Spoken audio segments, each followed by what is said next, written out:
Alhaji Nuhu Zubairu, yanzu ga misali a ce wata ta zo neman shawara, 'yar uwa mace wadda ka sani a nan cewa ita tana da sha'awar ta tafi Saudi Arabiya neman kuɗi, shin wata shawara za ka bata? Gaskiya kamar yadda wani mai tambaya nan ya bugo yake tambaya, ni a shawarce har yanzu ba a rasa na kirki ba, amma gaskiya ba su da yawa ne. Ni a tsari na ma mace ma ta tafi irin kasashen Larabawa aiki ma, ni a tsari na babu shi, saboda irin kalubalen da suke fuskanta A abubuwan da ka gani. a abubuwan da take fuskanta. Saboda me, idan kin gudu daga can wajen Balarabe ma an je an sato ki an dawo da ke wajen yan uwanki Hausawa, kin ga kin samu yanci ko? To abin da yake faruwa, gogewa ko kuma da yanayin jin daɗi ko abin da kama da haka zan ce, sai ka ga macen ta ajiye dukkan wasu al'adunta na tarbiyya da ta samu a gidansu, sakamakon ta gurɓata da wasu mata, sai ka ga ta ɗauko ta al'ada ta Ana wata sabuwar rayuwa. Kaga kuwa ga macen da ta san darajar kanta, magana ta gaskiya, ni a tsari na, ni a ra'ayina nake cewa, ni ina da yar uwa ko ya ko abin da ya kama da haka, ni in dai a shawarce ne a ra'ayina ba zan bata ta tafi Saudiya ba ko kasashen Larabawa ma aiki, saboda irin kalubalen da suke fuskanta, wanda da yawa duk ba su san wannan kalubalen ba, da sun sani da ba su je ba. Da ba su je ba, da sun san wannan kalubalen da za su fuskanta. Domin me, ita duk inda mace aka santa yan riritawa ce, mace da ce, to me za ta je ta tarar da wahalar da za ta sha, ma wani namijin ma ba zai sha ba. Aiki tukuru. Domin shi namiji yana da aiki, yana da yanci, kai zan iya yana da yanci, ko da ma ƙauye aka kai shi aiki da sauransu, tunda zai fito ba a cikin gida yake ba, a kulle za a iya fitowa da shi a tafi wani wajen ko kasuwa ko abin da ya kama da haka, kuma wayewarsa da sauransu zai iya sawa ya gudu. Amma mace fa ita a cikin gida take a kulle ko da yaushe a kulle take, ba maganar tausayi ko hutu, kuma ba wani wanda ta sani, ba wani tausayi. Ai ka'ida ce awa 12 ne aiki, in ma babu aikin za su kirkiro miki shi, dole sai kin yi, in ma babu aikin ma za su kirkiro miki shi. Tsarin Balarabe shi haka yake. Na'am. Tsarin Balarabe. Na'am. Dole za su kirkiro miki da aikin ma da babu shi. To Alhaji Nuhu Zubairu, rukuni misali, wani rukuni ne suka fi su irin waɗannan kamfaninnukan suke ɗiba ko suke safara daga nan Najeriya zuwa Saudi Arabiya? Akwai 'yan mata, akwai zaurawa, akwai tsofaffi, wanne suka fi ɗiba? A ɓangaren mata? A ɓangaren mata. Gaskiya ya danganta, amma mafi yawanci gaskiya an fi ɗiban matasan 'yan mata. Matasan 'yan mata. Ko zawarawa dai waɗanda yake ba tsofaffi ba ne sosai. Amma mafi yawanci ba a ɗiban a juza irin tsofaffi haka ba. Ba sa san tsofaffi. Ba sa ɗiba gaskiya. Na'am. Masu jini a jika ko 'yan mata ko da zawarawa ne dai wanda yake ba tsofaffi. Wanda suke da ƙarfi. Wanda suke da ƙarfi sun fi ɗiban irin waɗannan. Na'am. Ka gani? Na'am. Saboda matsalar da take faruwa, da a ce akwai biza tsakanin gwamnati da gwamnati.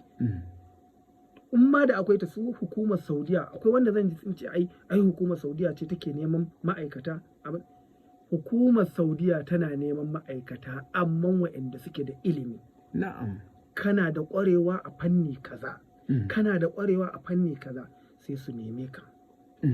Abin da ya shafi likita, abin da ya shafi malaman makaranta, kana dai da wata gogewa a wani bangare a ilimance, shi ne za a ɗauke ka. Na'am. Amma irin wannan wanda za a tafi neman kuɗi, na'am, kowane irin aiki gaskiya babu ruwan hukuma. In ma da ruwan hukuma, tsakaninta da 'yan ƙasa ne, dama tana ba su biza.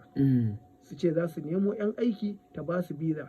To da wannan 2-3 da take ba su, a kawo matan mana na Afirka a tare su a cikin ƙasar, wa'anda suke nema su rinka, ba sai sun fita waje ba, sai su zo wannan maktabin ofis din su rinka neman masu aiki. Wannan shine in za a ce ma da sa hannun hukuma, wannan bangaren kawai ta bayar. Wato su 'yan ƙasa a Saudiya su ne suke zuwa irin wannan kamfaninnukan, sai su zaɓi wanda ransu ya yi musu. Dama wakilan nasu na nan ai za su ba su kalar da suke so.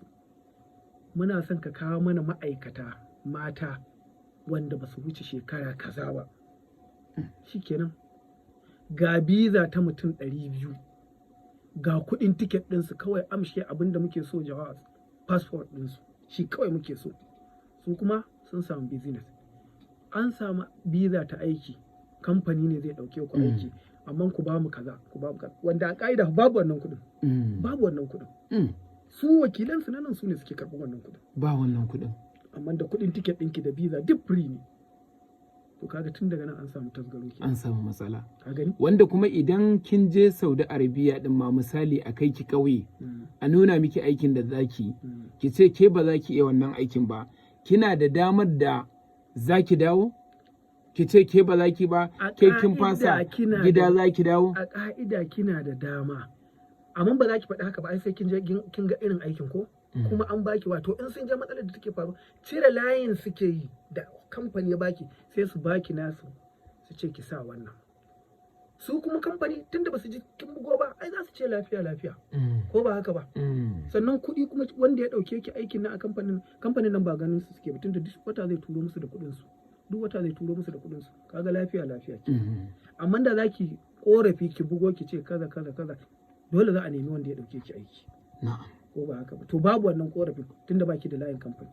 Sai dai yayin da shekarun suka cika agit ɗin da aka yi na shekara 2 ya kawo ki akan cewa za ki je hutun ku. A lokacin ne fa za ki faɗi abubuwan da suke faruwa. Kin ga ai a wannan lokacin shi kuma ruwa ta sha. Daman ƙasar ki za ki tafi. In kin ga dama ki dawo in baki ga dama ba kake dawo. Shi dai ya gama da ki.